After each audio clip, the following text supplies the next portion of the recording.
अस्सलाम वालेकुम। मेरा नाम हकीम सिद्दीकी है। 1992 से मैं तिब के शोबे से वाबस्ता हूँ। रशिया से माइक्रोबायोलॉजी में और यूनिवर्सिटी ऑफ पूर्ता कुआलालंपुर से मार्कोलॉजी में एमफिल किया है। दुनिया का फर्स्ट एंटीवायरल मैंने ड्राफ्ट किया है, जिसका रिसर्च पेपर यूएस NIH में मौजूद है। ये एंटीवायरल हर किसके प्रोटीन वायरस और नॉन इनवेलेंट वायरस को ख़त्म करता है।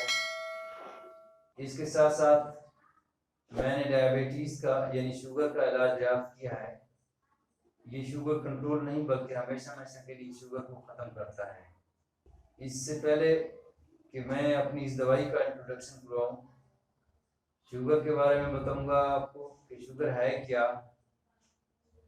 जब हम बहुत ज़्यादा कार्बोहाइड्रेट्स लेते हैं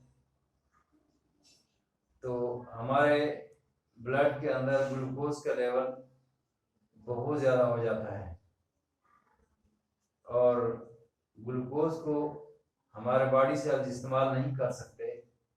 पेंक्रियाज जो इंसुलिन सिक्रीट करता है, वो इंसुलिन इस ग्लूकोज को बॉडी सेल्स के अंदर दाखिल कराती है, जहाँ ये ग्लूकोज जलता है और एनर्जी पैदा होती है। होता ये है कि जब हम बार बार कार्बोहाइड्रेट्स लेते हैं, यानी हमारा स्टार्च का इंटेक बहुत ज़्यादा होता है, हमारे पेंक्रियाज को बार बार इंसुलिन सिक्रीट करनी पड़ती है और बार बार वो बॉडी सेल्स में ग्लूकोज को एंटर करवाती है। इससे दो मसाइल पैदा होते हैं। एक तो ये है कि हमारे बॉडी सेल्स इंसुलिन इनसेंसिटिव हो जाते हैं।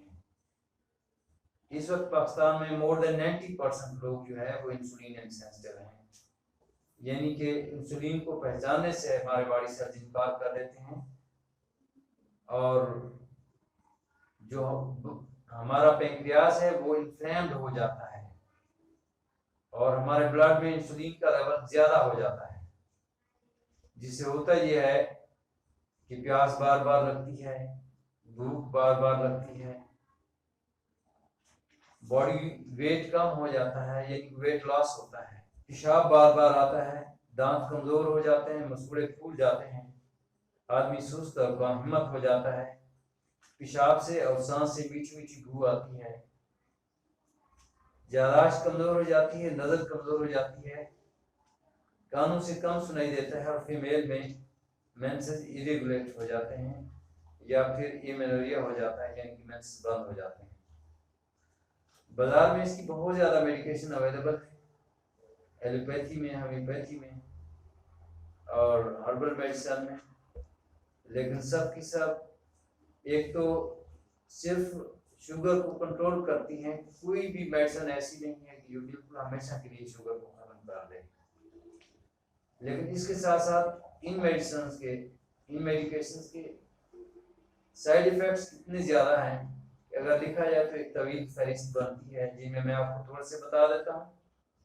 सबसे पहला जो साइड इफेक्ट है इनका हाइपोग्लाइसीमिया है, यानी कि शुगर लेवल बिल्कुल लो हो जाना, GI अपसेट है, हाजमा खराब हो जाता है, रैशेस हो जाते हैं जिस पर दाने निकल आते हैं, फोटो सेंसिटिविटी हो जाती है, सूरज और हीट से एलर्जी हो जाती है, बहुत ज़्यादा पेशाब आना शुरू हो जाता है या फिर पेशाब रुक जाता है, और इस तरह की बहुत ज़्यादा और साइड इफ़ेक्ट्स हैं।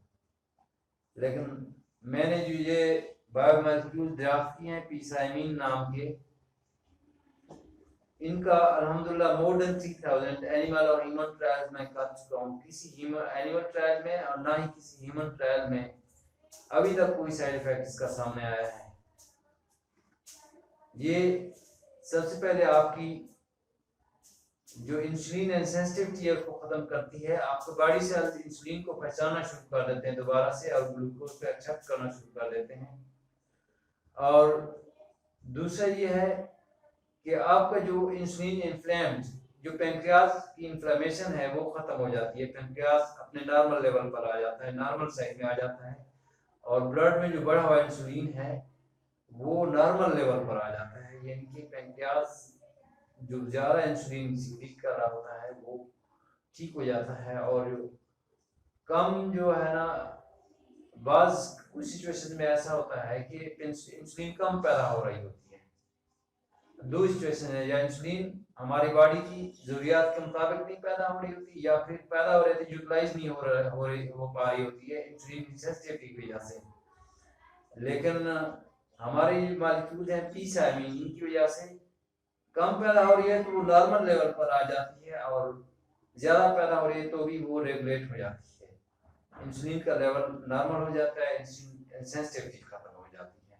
जो लोग इंटरेस्टेड हैं पी-साइमिन लेने में, नीचे डिस्क्रिप्शन में हमारा एड्रेस दिया गया है, लिंक दिया गया है, इसके जरिए से दवाई मंगा सकते हैं। अस्सलाम वालेकुम।